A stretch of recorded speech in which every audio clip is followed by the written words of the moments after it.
có cái thứ tôi chỉ cần quay khoai để quay tôi này quay nọ quay nồi lọ có hai con cái nó tôi rụng nó trong hai luôn rồi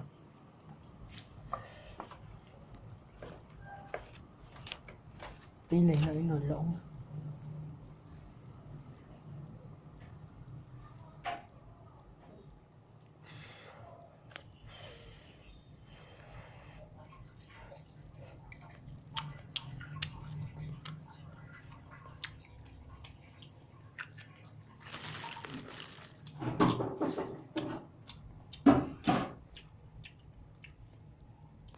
tí lấy nó nồi lẩu nè một tiền từ nó chỉ là nó nhiều thôi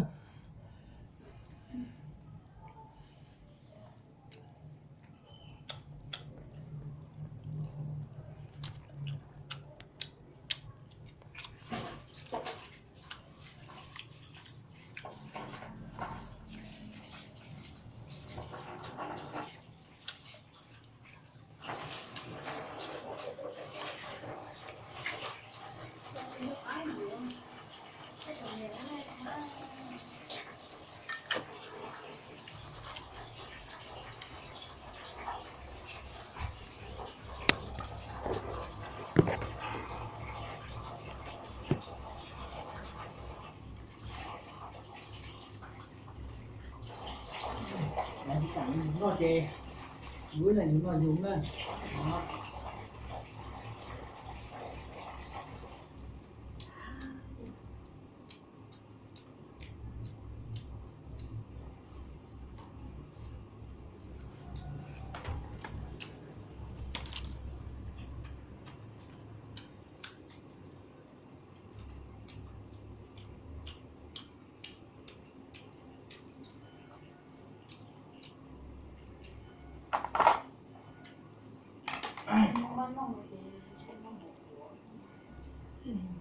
nó khó tí là muốn đâu cờ chứ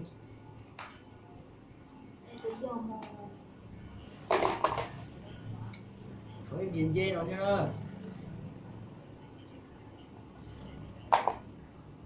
xóa thùng cây này thấy không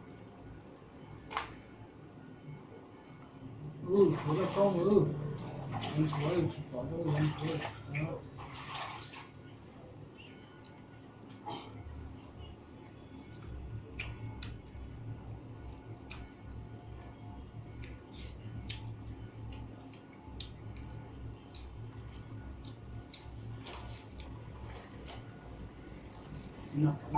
nó là gì quá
cho vô liếp luôn.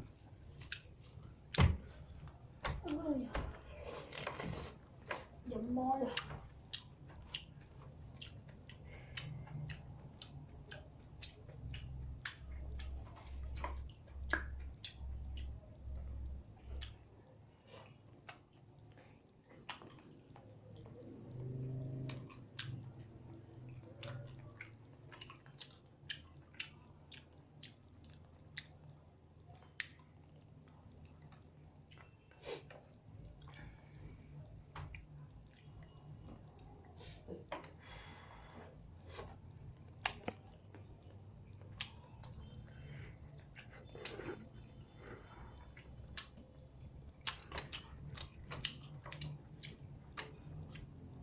Mất tài lặng ha.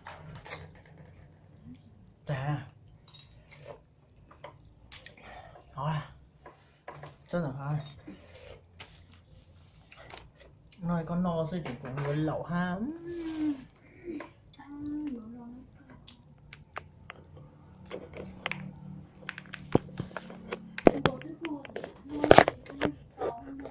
Lấy con chỉ là kỹ trúng muốn nó lẩu nữa. Em kể lên đấy nó to có lỗ. Nội múa chưa? Em to có Vâng. Có Không, chị nó không cho đi đâu. Chị ơi, mong mày chủ nó mà mong cái chị nội mong cái chứ. em nó chúng nó mềm mềm mà. Không cho đâu.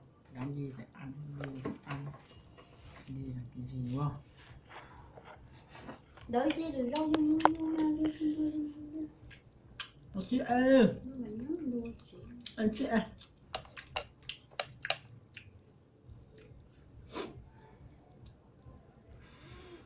Cú tuyệt tài không?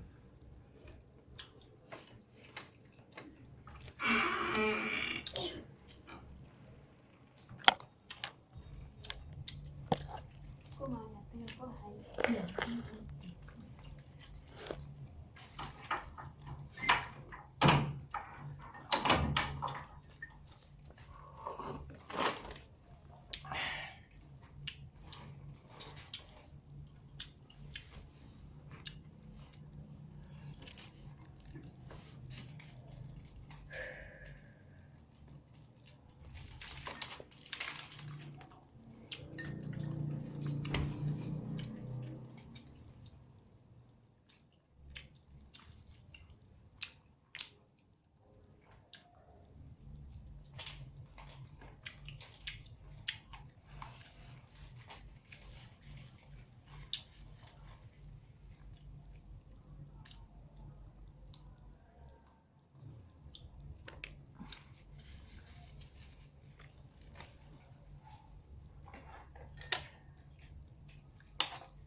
Thế nó chỉ tổng nó học áo rồi chứ những cái gì chẳng cao.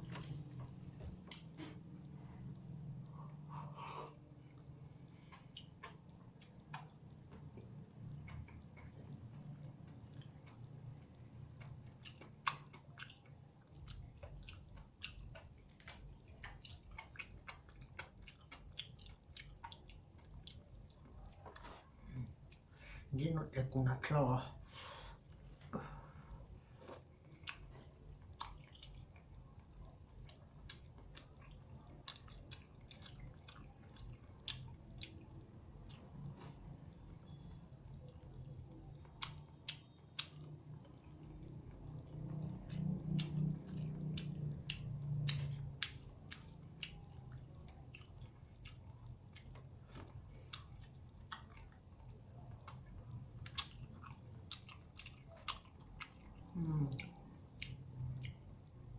Dùng ngay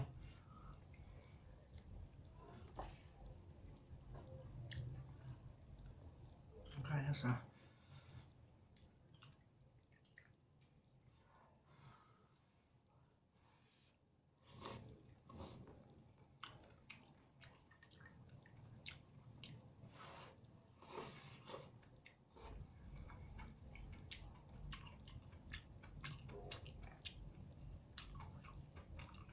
mà cái ba chị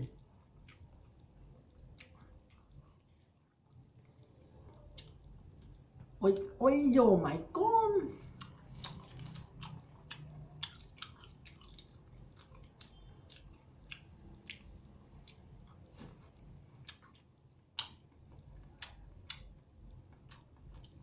nhỏ này nó thì quay chín nọ ha nó này nọ xem nó lọt cửa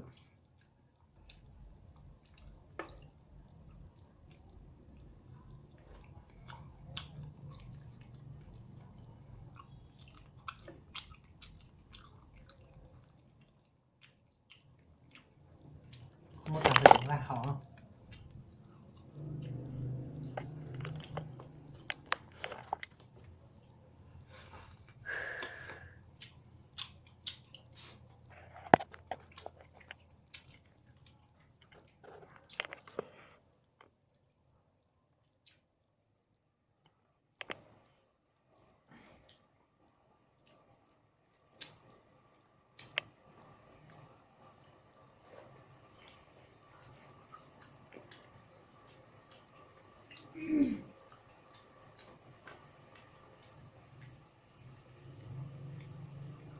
đồ cá thì cũng có kiểu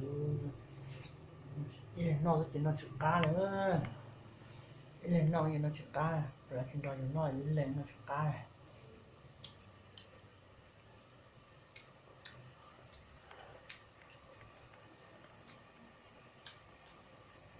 rồi tại cho nó cứ tí không hoặc là chuyện còn dễ nhau nữa nha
nó là hai cái ở chầu nữa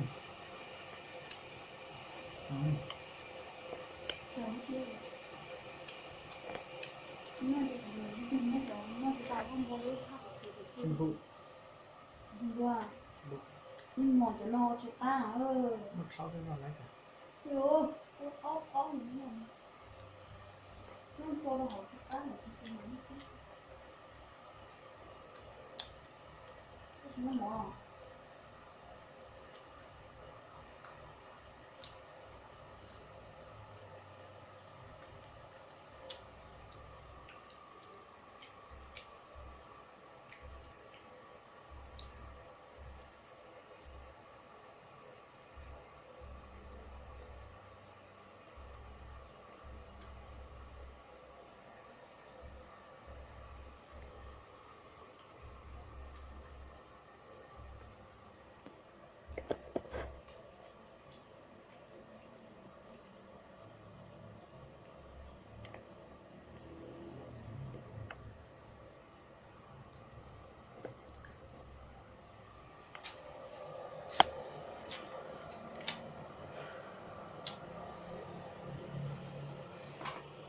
rồi nó sẽ chỉ nó cháu chơi chỉ mà nó xem